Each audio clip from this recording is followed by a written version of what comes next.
code review. The pull request looks clean. Good structure, clean variable names, passes every check. One block catches your eye, so you drop a comment asking the person who wrote it to walk you through the logic. The reply takes a little longer than it should. Then you get, I had to look at it more carefully. They wrote this code yesterday. This isn't a story about a bad developer. Not laziness, not carelessness, not someone who isn't trying. It's a story about a trap. And the defining feature of this particular trap is that the person inside it has no idea it's there. I've been writing software for 25 years, and I watched myself do a version of this starting out. Slower, with worse tools, but the same move, reaching for the answer before I earned it. The trap isn't new. What's new is that AI has made it almost invisible, and that changes everything. There's a version of the early career that looks like the output. You write code, you close tickets, you ship features. That version is real. It's what your manager sees. It's what gets you promoted. It's what goes on your resume. But there's another version running underneath, and it doesn't show up anywhere. It's the slow build of a mental model. A map of how systems actually behave, put together one painful discrepancy at a time. The error message you couldn't parse for 3 days that finally cracked open how the compiler really works. The null pointer that shouldn't have been possible until you understood why it was. The deploy that failed because you didn't yet grasp the difference between what the code said and what the environment did. The map isn't knowledge you can study for. Nobody can hand it to you. It gets built from confusion you stayed inside long enough to resolve on your own. From chasing a bug down the wrong path and having to climb back out. From the specific texture of your own mistakes, repeated enough times that you start to see the shape before the stack trace even loads. That's what the first 3 to 5 years are actually for. Not output, formation. The output is just proof you showed up. The confusion is the curriculum. AI removes friction. That's the pitch, and in one sense it's true. Error messages get explained, patterns get filled in. The gap between, I don't know how to do this, and here's working code collapses to almost nothing. For a developer who already has the mental model, that's leverage. For a developer who's still building it, that's the trap. When the tool explains the error, you don't have to build the ability to read errors.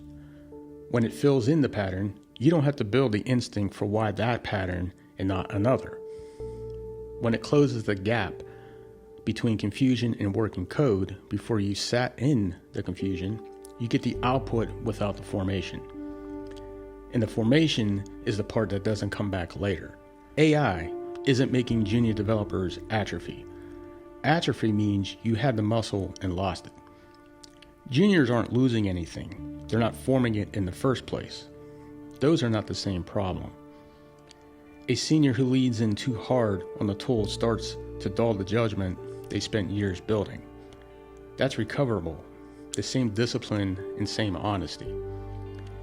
A junior who uses the tool to skip the hard formation window of years 1 through 4 has no judgment to recover.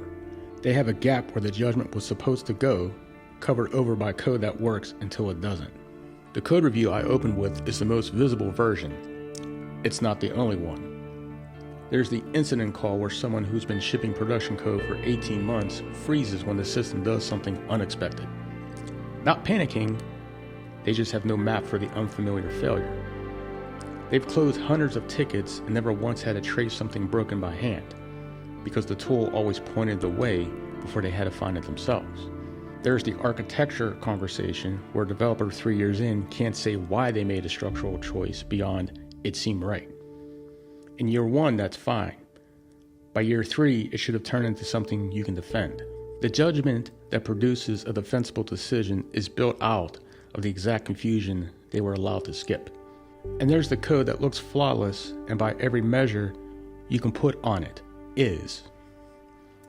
A senior reads it and knows that it was written by someone who understood the what and never touched the why. You can't catch that in a lint roll. You can't flag that in a review without sounding condescending.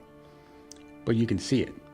From the outside, the trap is visible. From the inside, everything looks fine.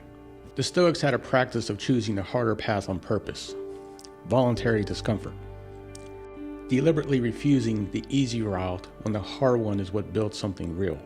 Seneca used to spend stretches living as if he were poor on purpose so that hardship would hold no power over him if it ever came. Epictetus taught that your ability to choose only gets stronger against resistance, never by avoiding it.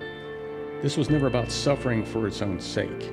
The argument is precise. Some things only get built through friction, not by accident, but as the only way they form at all.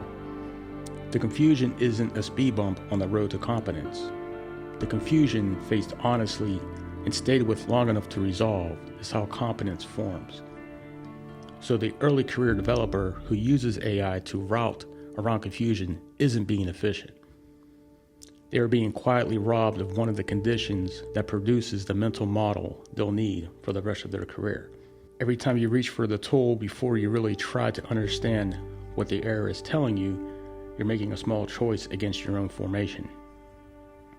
On their own, those choices are invisible. They compound. The problem isn't the tool.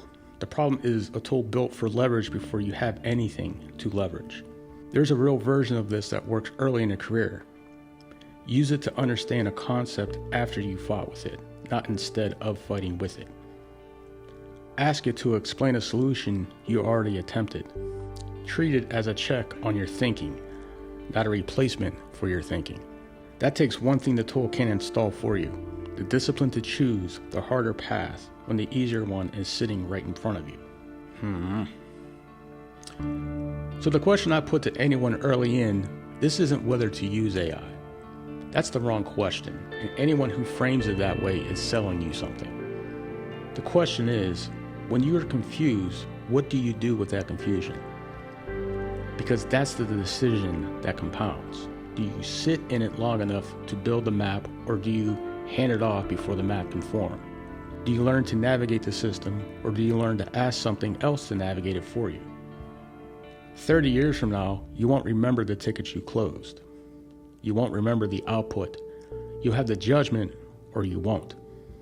The trap is quiet and closes slowly. And by the time you can see it from the inside, you've been in it for years.